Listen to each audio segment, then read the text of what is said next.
ज्ञानवापी मस्जिद का एक और वीडियो सामने आया। अब नए वीडियो में सामने नंदी है और दूसरी ओर वो ग्रिल जिसके पार वजूखाने में बीचों बीच वो आकृति है जिसे हिंदू पक्ष शिवलिंग होने का दावा कर रहा है, मुस्लिम पक्ष फव्वारा बता रहा है। अब हिंदू पक्ष कह रहा है कि नंदी का मुंह दावे के अनुसार इसी शिवलिंग की तरफ है। जो न्यायालय फैसला ले कि वो साले हम लोग के हक में, वो हमारा मंदिर है और मंदिर ही रहेगा। क्या आएगा निकल के? जो भी सामने है, जो हमारी सच्चाई है, जो हमारा मंदिर है, वो वास्ते उभर के निकल के सामने आएगा।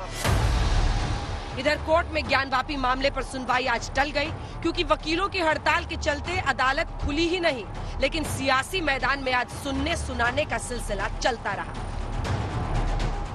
एक तरफ वजूखाने के आसपास आने जाने पर रोक लगी तो AIMIM के अध्यक्ष असदुद्दीन ओवैसी धधकते रहे, तो दूसरी तरफ अखिलेश यादव ने कहा कि बीजेपी और उनकी विचारधारा के लोग जानबूझकर ज्ञानवापी के मामले को जबरदस्ती उठा रहे हैं, देश का माहौल खराब करने के लिए।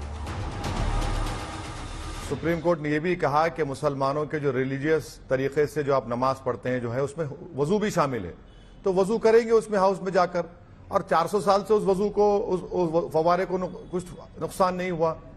और अगर ये फव्वारे को अगर इस तरह अगर पेश किया जा रहा है तो कल ताजमहल को बंद कर देना पड़ेगा। ताजमहल के सामने भी फव्वारे लगे हैं, कहां जाके बात रुकेगी फिर? ये जानबूझ करके भारतीय जनता पार्टी या भारतीय जनता पार्टी के विचारधारा के समर्थक लोग हैं, उनको कम से कम सुप्रीम कोर्ट के या पुराने जो फैसले हैं उन पे जाकर के देखना चाहिए।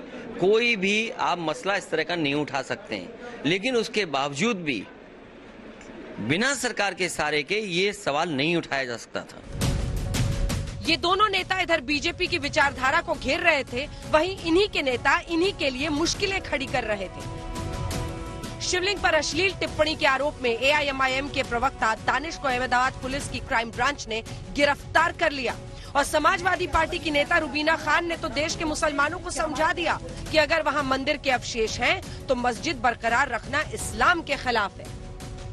अगर ये बात साबित हो जाती है कि प्राचीन काल में वहां पर मंदिर था और किसी हमारे शासक ने बलपूर्वक उस मंदिर को तोड़कर वहां पर मस्जिद बनाई थी, तो ये बात तो हमारे मुस्लिम समाज को, हमारे उलमाओं को, हमारे धर्म गुरुओं को समझना चाहिए कि किसी भी कब्जा की हुई जमीन पर, किसी भी छीनी हुई जगह पर बलपूर्वक अगर वहां पर कब्जा किया गया है तो हमारे इस्लाम में वहां पर नमाज पढ़ना हराम है। इसीलिए अगर ये बात साबित होती है तो हमारा मुस्लिम समाज, हमारे धर्म गुरु, हमारे उलमा उस जमीन को हिंदू पक्ष को वापस कर दें।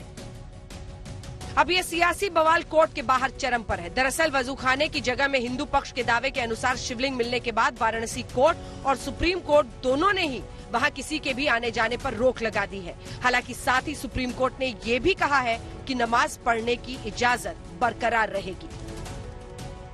आज तक ब्यूरो।